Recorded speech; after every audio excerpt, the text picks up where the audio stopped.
Very good morning to everyone. ఇవాళ మనం తెలుగులోన ఈ ట్రేడింగ్ అకౌంట్ గురించి నేర్చుకుందాము. అడ్జస్ట్మెంట్స్ ఉండవు. అడ్జస్ట్మెంట్ లేకుంటే ఎట్లా చేయాలి ట్రేడింగ్ అకౌంట్ అంటే ట్రేడింగ్ అకౌంట్ మనం ముందు చేస్తాం, తర్వాత ప్రాఫిట్ అండ్ లాస్ చేస్తాం, తర్వాత బ్యాలెన్స్ షీట్ చేస్తాం. అయితే ట్రేడింగ్ అకౌంట్ అన్ని డైరెక్ట్ ఖర్చు అంటే ఆ ఒక్క పనికి అయ్యే ఖర్చు అంటే వాటి మీదే పెట్టగలుగుతాం ఖర్చు. ఆ ఖర్చు వేరే దానికి ట్రాన్స్ఫర్ చేయాలి. అలాంటి ఖర్చు డైరెక్ట్ ఖర్చులు అంటారు.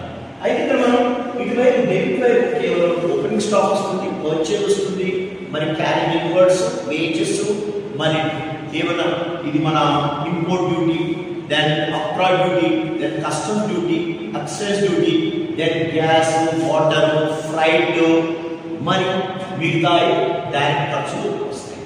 అలాగే క్రెడిట్ సైడ్ మాత్రం మూడు ఐటమ్స్ వస్తాయి. ఒకటి సేల్స్ అని వస్తుంది, అందులో నుంచి అమ్మకాల వాపసు అంటే సేల్స్ రిటర్న్స్ ఇన్వర్డ్స్ అమ్మకాల వాపసు మైనస్ చేస్తే మిగిలిన బ్యాలెన్స్ మనము ఇక్కడ రాసుకుంటాం. అలాగే మనం క్లోజింగ్ స్టాక్ ఈ మూడు ఐటమ్స్ వస్తాయి చాలా వరకు మనకు క్రెడిట్ సైడ్. మొట్టమొదటిసారి మనం సమ్ చేయాలి. ఇప్పుడు ట్రేడింగ్ అకౌంట్ ఆఫ్ ఎవరి పేరు ఫర్ ద ఇయర్ ఎండెడ్ అని చెప్పేసి ఎండెడ్ 31/3/2017 రాశాను. ఇక్కడ డెబిట్ అక్కడ క్రెడిట్ రాశాను. ఇప్పుడు particulars inner column amount, outer column amount, particulars inner column amount, outer column amount. ఈ ఇన్నర్ కాలమ్ ఎందుకంటే ఏమన్నా మైనస్ ప్లస్ ఉండేటట్టు మనం చేసుకోవాలి అడ్జస్ట్మెంట్స్. ఇప్పుడు ఇక్కడ ట్రాన్సాక్షన్ మొట్టమొదటి ఇక్కడ ఓపెనింగ్ స్టాక్ ఇచ్చారు. ఈ ఓపెనింగ్ స్టాక్ అంటే డెబిట్ బై ఓపెనింగ్ స్టాక్ అని రాసిన 2000 కూడా రాస్తాం. ఆ తర్వాత పర్చేజెస్ కొనుగోలు ఖర్చులు 2 పర్చేజెస్ 6400 రాస్తాం. అయితే మనం కొన్నిసార్లు కొనుగోలు చేస్తాము, కొనుగోలు వాపసు అంటే మనం రిటర్న్స్ చేస్తాం గూడ్స్. ఇప్పుడు ఇక్కడ రిటర్న్స్ చేశాం, రిటర్న్ అవుట్వర్డ్స్ అంటే 500 రూపాయలు గూడ్స్ మనం రిటర్న్ చేశాం కాబట్టి మైనస్ చేస్తాం. 6400 ఉంటే 5900 ఉంటుంది, అది రాశాం. ఆ తర్వాత ఇక్కడ వేజెస్ ఉంటుంది. వేజెస్ అంటే ఏంటి? డైరెక్ట్ ఖర్చు కాబట్టి 2 వేజెస్ 975 రూపాయలు రాస్తాం.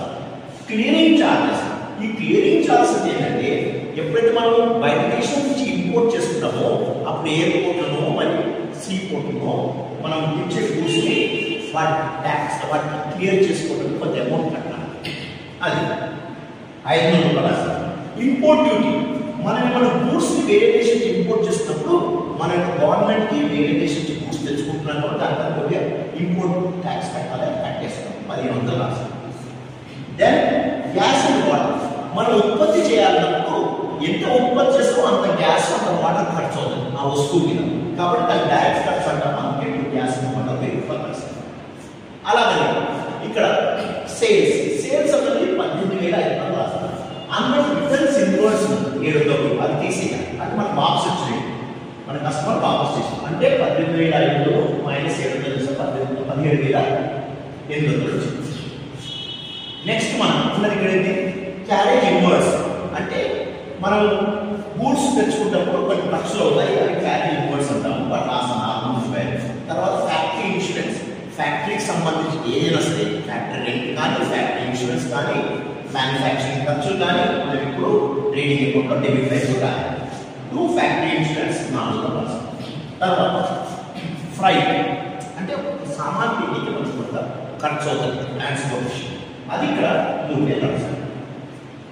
రాసిన క్లోజింగ్ స్టాక్ రాశారు. ఇక్కడ గుర్తుంచుకోవాల్సి ఉంటే మనం ఓపెనింగ్ స్టాక్ స్టార్ట్ చేసాం, క్లోజింగ్ స్టాక్ ఇప్పుడు క్రెడిట్ వైపు టోటల్ మనం 19,500 వచ్చింది. అదే అమౌంట్ రాశారు. ఈ 2000 నుంచి ఇక్కడ 3000 యాడ్ చేస్తే 16,000 వచ్చింది. ఈ 19,800 నుంచి 16,000 చేస్తే 3,800 మనం ప్రాఫిట్ అంటే గ్రాస్ ప్రాఫిట్. దీన్ని మనం ప్రాఫిట్ లాస్ తీసుకెళ్తాం. 2 by gross profit brought down రాస్తాం, ప్రాఫిట్ లాస్ వచ్చింది. ఇప్పుడు ఇక్కడ మనం నేర్చుకోవాల్సింది డెబిట్ వైపు. ఒకవేళ డెబిట్ వైపు లేకపోతే క్రెడిట్ వైపు మరి గ్రాస్ లాస్ వస్తాం బై గ్రాస్ లాస్. సో ఇంత నేర్చుకోవాలి. Thank you.